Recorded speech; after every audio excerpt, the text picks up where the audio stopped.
बोला बोला बाबा बासुकीनाथ की।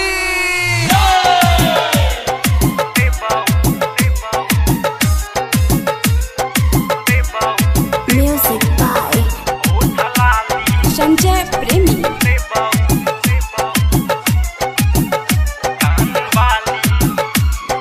Music by DJ Umesh, Shukipur बाजार।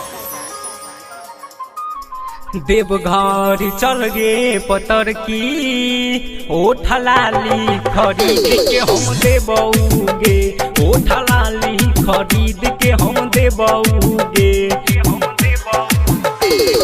देवघर चल गे सवर की ओठलाली खरीद के हम देबौगे, ओठलाली खरीद के हम देबौगे।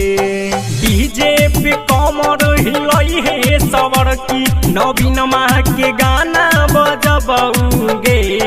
देवघर चल गे सावर की कान बाली खरीद के हम देबौगे, बिंदी काजल खरीद के हम देबौगे।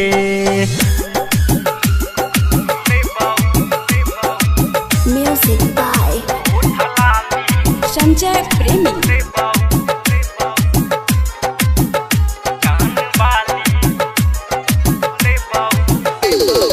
Music by DJ Umesh, Shukipur बाजार।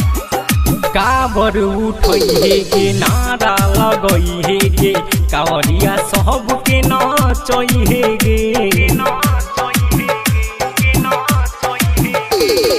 काबर उठै गे नारा लगै गे, कावरिया सबके नचै गे नचै गे। संघबा में हमरा रहिए सबर की सुइया पहाड़ देखबौगे।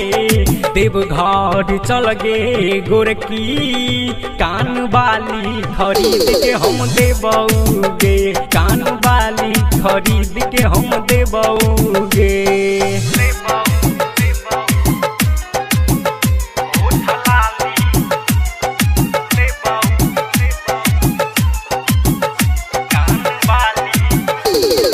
Music by DJ Umesh, Shukipur बाजार।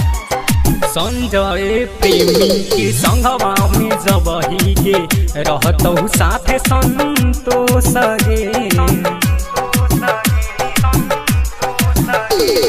संजय प्रेमी के संगवा में जबही गे रहतौ साथे संतोष गे संतोष गे।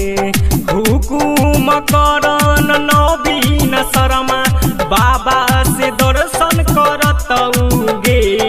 देवघर चल गे सवर की शिवहर के मेला देखबौगे, शिवहर के मेला देखबौगे।